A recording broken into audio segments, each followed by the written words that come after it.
This is a world of heroes, where swords and magic reign supreme. On the hero continent, a massive war is raging as the Demon Queen launches an all-out assault against every race. With her overwhelming might, Elizabeth's army swept across the land like a hot knife through butter, shattering empires one after another. Before long, only the humans remained standing in defiance. Yet even they crumbled under the weight of civil strife and rebellion. Their empire collapsed, their defenses fell, and their people surrendered. From that day, Elizabeth was crowned the strongest demon queen in history, the sole ruler of the world. Complete domination.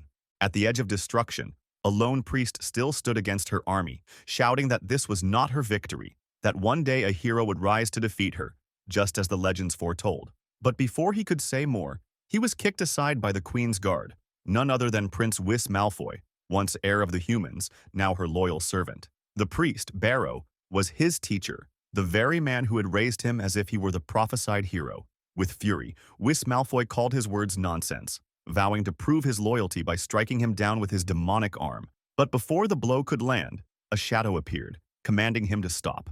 At once, Whis Malfoy dropped to his knees. The shadow stepped forward, Elizabeth herself. She gazed at Barrow and coldly demanded that he explain his prophecy. If he refused, she had 1,000 ways to make him suffer worse than death. Terrified, Barrow revealed it. When the chosen hero draws the Holy Sword Alpha from its stone pedestal in the human hall, the reign of the demons will end. Elizabeth looked upon the sword, intrigued. She declared she would wait for this so-called hero to arrive, and so she waited. 1 year passed, then 5, then 10. Now 15 years into Elizabeth's reign, the world was utterly transformed. Old injustices between races were abolished. Peace and equality spread across the continent. Prosperity flourished under her rule. Fearing this fragile peace would be destroyed, an anti-hero alliance emerged, vowing to reject the coming of the prophesied savior. In the great hall of the former human empire, Elizabeth asked her chancellors if there was any news of the hero. Twila, the elf chancellor, reported that the forests had been searched by their insects, but nothing was found. Heimerdinger, the dwarf chancellor, said no suspicious figures had appeared in any weapon shops. Aristotle, the human chancellor, scoffed that even if the hero did appear, he could never stand against Elizabeth's rule. Finally, Jim of the demon race leaned forward and whispered that Her Majesty had never once feared the prophesied hero. Instead of fearing the prophecy, Elizabeth wanted the hero to appear, so she could crush him with her own hands. To prepare, Her Majesty gathered countless ancient books on magic and war, researching endlessly. The Beastman Chancellor, Muggle, boasted that if she willed it, she could wipe out the entire hero continent in an instant.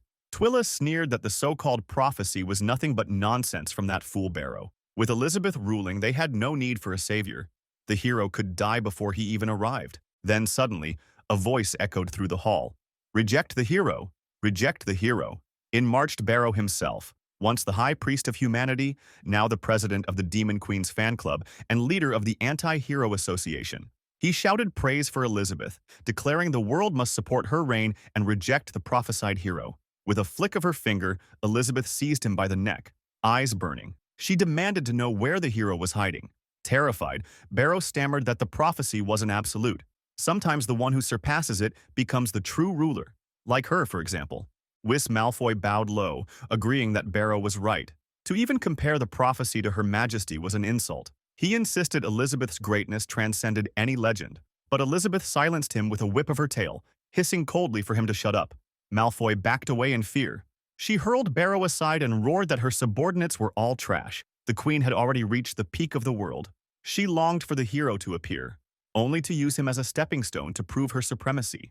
Elizabeth had spent years studying ancient grimoires, forging the ultimate doomsday magic in preparation for the hero's arrival. Yet 15 years passed, and still, he never came. Fuming, she glared at the holy sword embedded in its stone pedestal. Her anger boiled over. If the hero would not come to her, then she would seek him herself. The chancellors begged her to reconsider, but Elizabeth gripped the sword with both hands. Power surged, a shockwave rattling the hall. To everyone's horror, the Demon Queen pulled the blade free. Light erupted into the sky. The impossible had happened. The holy sword was hers. Smiling, Elizabeth mocked the legend. Who said only the chosen hero could wield it? She too had the strength. In that instant, visions flashed before her eyes. A distant mountain range, a solitary house perched at its peak. The hero was there. Without hesitation, Elizabeth summoned Labis magic. A teleportation circle ignited beneath her. Whis Malfoy rushed forward, begging to remain by her side, but he was too late. She vanished in a blaze of light, leaving him clutching nothing but a strand of her hair, despair written across his face. Meanwhile, in the humble newbie village, the so-called legendary hero was nowhere near a battlefield. Dressed in farming clothes and swinging an axe, he sighed about how peaceful life was. His name, Lepping. In truth, he was once an ordinary office worker, bored of his dull routine, uninterested in games or anime, finding small joy only in scrolling short videos during his commute. One day, watching a clip, he muttered that he wished he could live like that, and the next moment, he was teleported into this world. Confused at first, Lepping followed the guidance of the newbie system, slowly learning basic survival skills. He knew nothing of this strange world, but to him, it didn't matter. This quiet, pastoral life was exactly what he longed for. His health improved, his days felt lighter.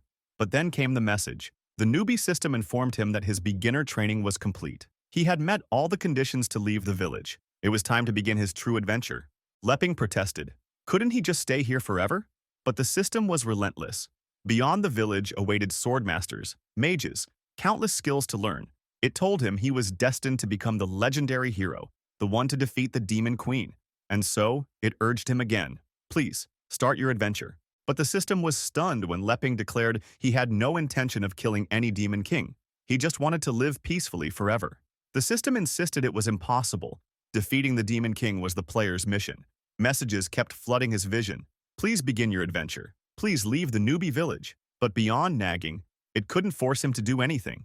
So Lepping ignored it. To hell with quests and Demon Kings. He would stay here, in this hidden paradise. The newbie village was protected by a time barrier, concealing it completely. Inside, a single day stretched far longer than 24 hours, letting him do even more of what he loved. Farming leveled him up, hunting leveled him up, forging leveled him up. He knew nothing about swords or magic, but none of that mattered. With points from simple newbie tasks, he built the perfect pastoral home. One day, the system finally snapped. It shouted in rage. How could he be so outrageous? In a world of swords and magic, all he did was farm, ignoring every suggestion. Was this supposed to be the legendary hero? He wasted points on farming tools, never touching combat skills, leaving the system's adventure functions useless. Furious, it wished he'd just died the Demon King already. Then, with a glitch, the system crashed and disappeared. Lepping was finally free. He carried on as always. When firewood ran low, he went to fetch his axe. But as he returned, dark clouds gathered above, crackling with lightning. Lepping muttered there was no way it would rain now. But this wasn't weather. It was a magic circle. Elizabeth had arrived. At last, she declared, I found the legendary hero. Lepping ignored her, sprinting to his house and shouting about his clothes and dried fish getting soaked. Elizabeth was speechless. He sighed in relief. Thankfully, he made it back in time. Otherwise, his sausages would have spoiled. Just then, his electronic pet dog, Wang Kai, bounded over, circling him excitedly. Lepping scolded it to hurry inside before the storm hit. A shadow crossed the sky. Lepping glanced upward and asked Wang Kai what that thing was. Elizabeth snapped, insulted. How dare he call her a thing? Flustered, Lepping apologized, saying he hadn't seen clearly. He thought the newbie village was supposed to be safe. Why was someone suddenly here? Elizabeth decided to test him. With a flick, she hurled the holy sword straight at him. Wait! He cried, covering his face in terror. But the blade twisted midair, landing in his hand instead. Instinctively, he swung it like a seasoned hero. Then he froze, bewildered. Something had just flown into his grip. Elizabeth herself was stunned. The Holy Sword Alpha had recognized him without doubt. But his magic sense was so pitiful that even a common soldier surpassed him. Could he be hiding his true strength? Her eyes narrowed. With fury, she summoned a magic circle. I am Elizabeth, the strongest demon queen in history. And today, I will obliterate you, legendary hero. Lepping trembled as her words sank in. The Demon Queen? Here? But I never even left this place. Wang Kai barked furiously, and Lepping yelled at it to stay quiet, not to provoke her. Elizabeth raised her hands. Abyss magic surged, countless circles filling the sky. With extinction magic, she summoned colossal boulders, ready to crush him. And in that moment, Lepping realized the truth. The system had been right all along. The encounter between hero and demon queen was inevitable. Even if he never left the newbie village, fate had dragged her to his doorstep. Shaking, he hurled the holy sword aside and staggered toward his house. There was nothing left to say. His legs quivered with fear. He'd been a clueless newbie, and now the final boss had come knocking. What else could he do but accept it? Gripping his door, he looked back once more. Perhaps he should be content. He had lived happily here. No regrets. He stepped inside, whispering that in the end he would return to zero, just him and this home. Then he shut the door, ready to meet death. But to Elizabeth, that faint smile on Leaping's face looked like mockery, like he was daring her to come closer if she could. Furious, she roared that he was an arrogant bastard and hurled the giant boulders straight at his home. Just then, Wang Kai's systems activated. Commands flashed through his mind, calculations running at light speed. As the rocks descended, compartments opened across his metal frame. Missile launchers, turrets, and energy weapons popping out one by one. In seconds, the harmless-looking pet dog had transformed into a full war machine. With a thunderous barrage, Wang Kai obliterated every falling boulder, then barked sharply at Elizabeth as if taunting her. Elizabeth narrowed her eyes. As expected, the so-called legendary hero hides behind an awakened magical tool. Pathetic. She raised her hand, and the sky darkened. It wasn't storm clouds this time. It was her apocalyptic magic. "I've lost all interest in probing you further," she hissed. "So let's end this here." With that, she unleashed Earth Recasting, a catastrophic spell that summoned colossal energy spheres raining down on the beginner's village. Wang Kai scanned the attack power and began charging a counterstrike. His jaw opened, forming a swirling black orb. Once the energy reached critical mass, he fired, launching a compact sphere of compressed energy straight at Elizabeth. She dodged effortlessly, laughing at his futile attempt. The orb, however, collided with her spell and expanded into a miniature quantum black hole. The entire apocalyptic magic was sucked in and annihilated. Elizabeth froze. Impossible. Her doomsday-level spell had been erased. Her gaze snapped toward Leping's home. What kind of power has this man unleashed in there, she thought. But little did she know, Leping was simply lying on his bed, trembling, waiting for death. Landing on the ground, Elizabeth glared at Wang Kai. The mechanical hound growled back, weapons still armed. She laughed maniacally, eyes darkening, wings spreading wide. "So I underestimated you after all. But don't get conceited. I've only been using 30% of my strength." Her body twisted, her wings spread monstrously, her aura multiplied. She ascended into her demon god form. "Impudent scoundrel! I'll show you what true terror is!" she screamed, charging at Wang Kai. He braced, shifting fully into combat mode. The clash sent shockwaves across the land, explosions rocking the skies as they battled. An hour later, Leping stirred awake from where he had drifted to sleep, still expecting death. Blinking groggily, he whispered, "Wait, I'm still here?" His house stood the same as ever. Nervously, he shuffled to the door, hand trembling on the lock. She wouldn't still be out there, right? He cracked the door open. Smoke blanketed the village, and through the haze, he saw her, Elizabeth, in her demon god form, towering over the wreckage. At her feet lay Wang Kai, shattered, his front screen cracked open by her claws. She glanced at Leping, tossed Wang Kai's broken body aside, and turned toward him with eyes burning red.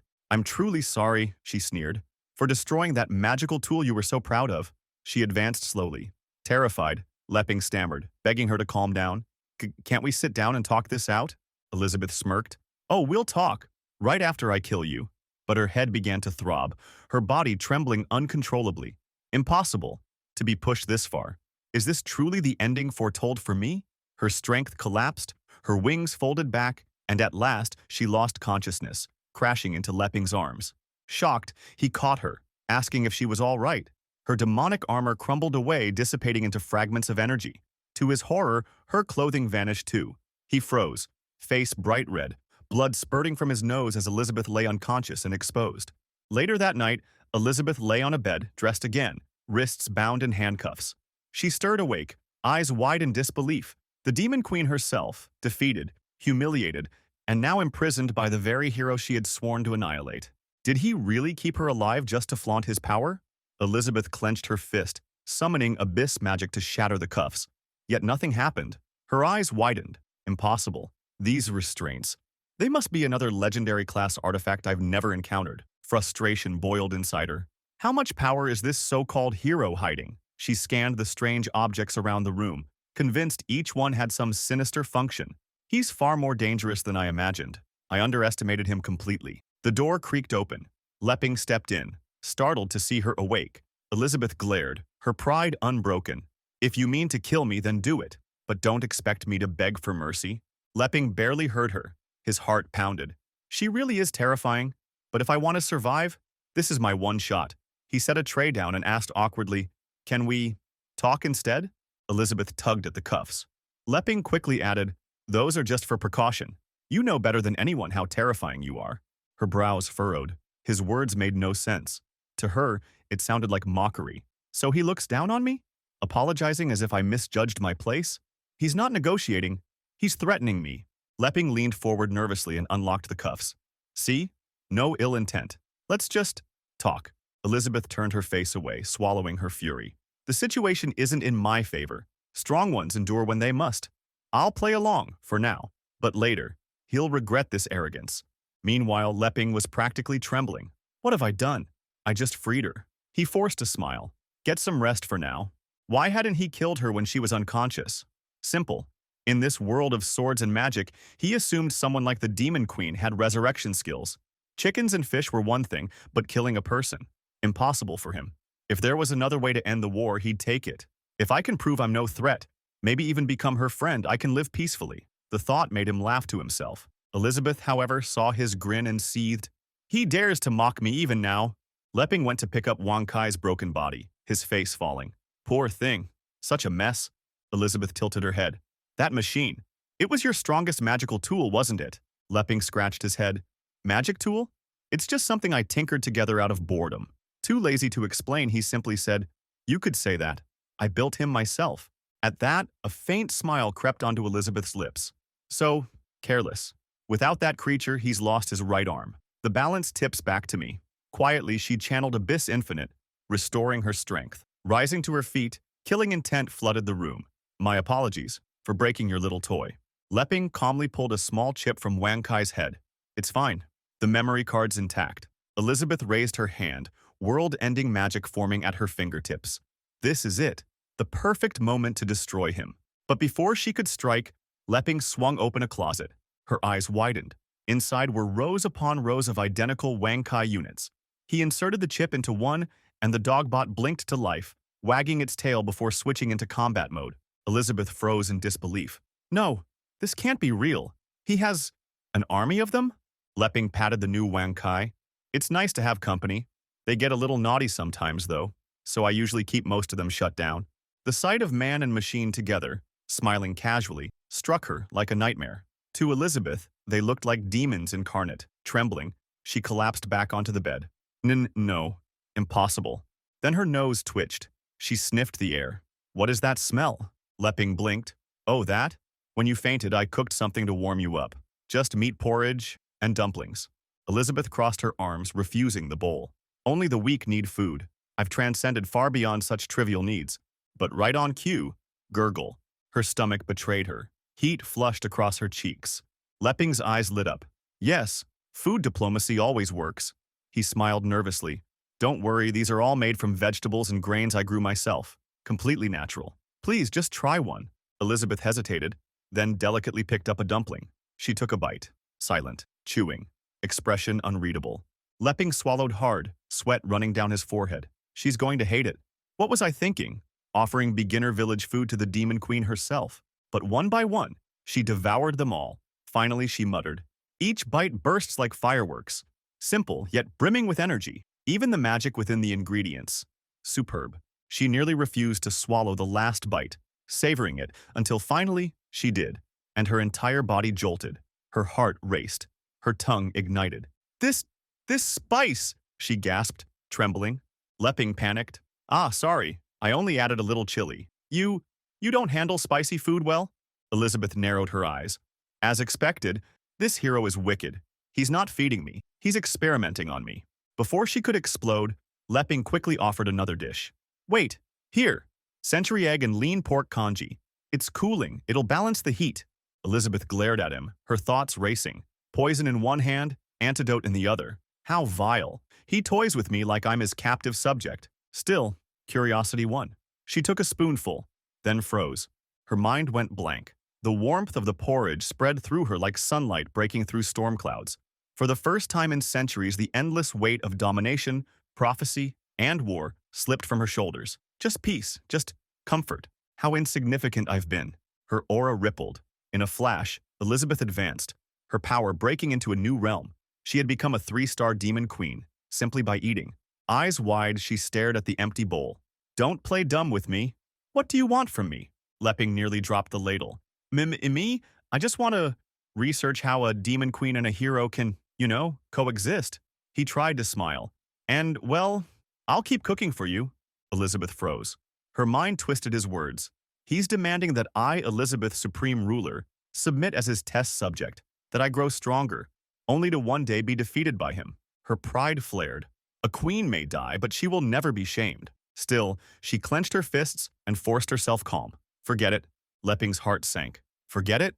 She's still planning to kill me, isn't she?" Elizabeth suddenly stood tall, glaring down at him. "Listen well, hero. I'll accept your terms, but not out of fear, only to pursue the true pinnacle of strength." Lepping blinked. "Fear? Of me? You're the demon queen. You can literally do whatever you want." Elizabeth let out a sharp laugh. "Don't think for a moment I'll bow my head or live here submissively. My dignity as demon queen is untouchable. If you dare violate it, I'll destroy you even if it costs me everything." Lepping flinched.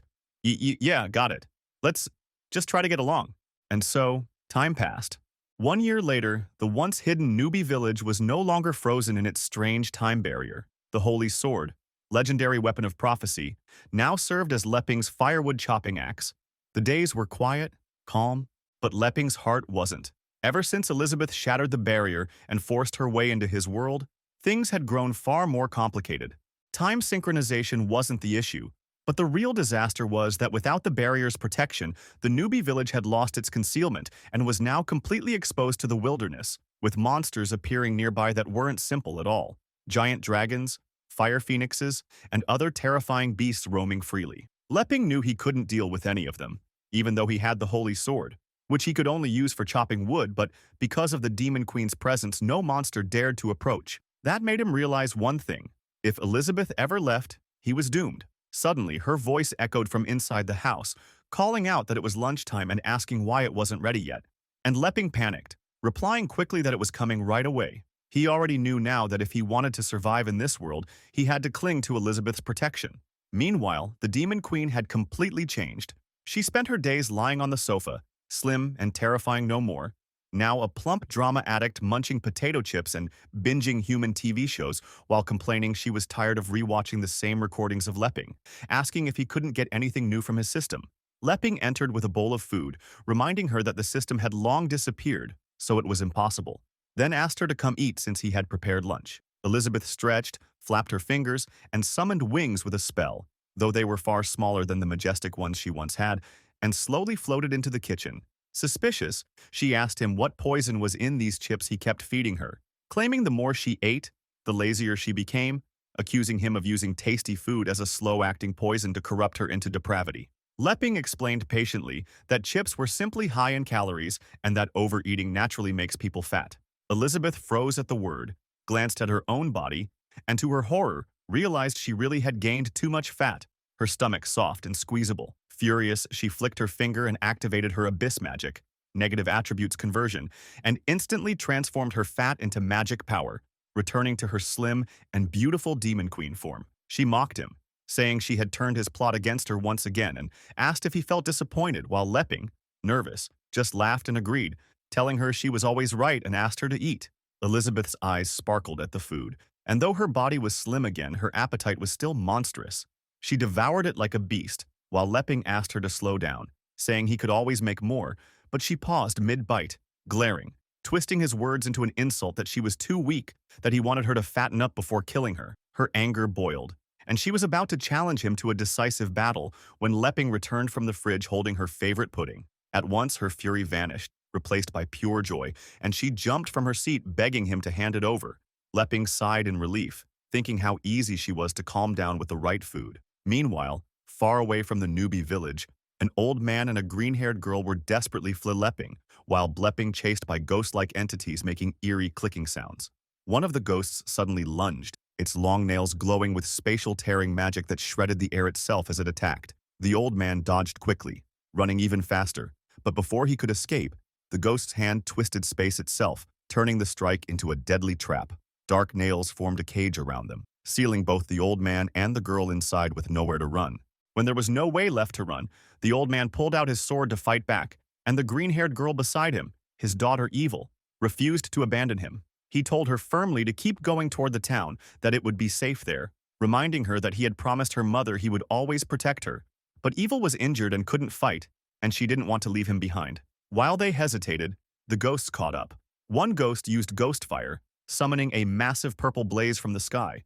But the old man unleashed his strongest technique, coating his sword with aura and slicing upward, cutting straight through both the fire and the ghost itself. As the body fell, another ghost raised its hand, absorbing the fallen one into its own body, gaining its mask and becoming stronger. Evil shouted in defiance, firing her natural aura arrows, but they had no effect. These ghosts were apostles of the Dark Guild, immune to her attacks.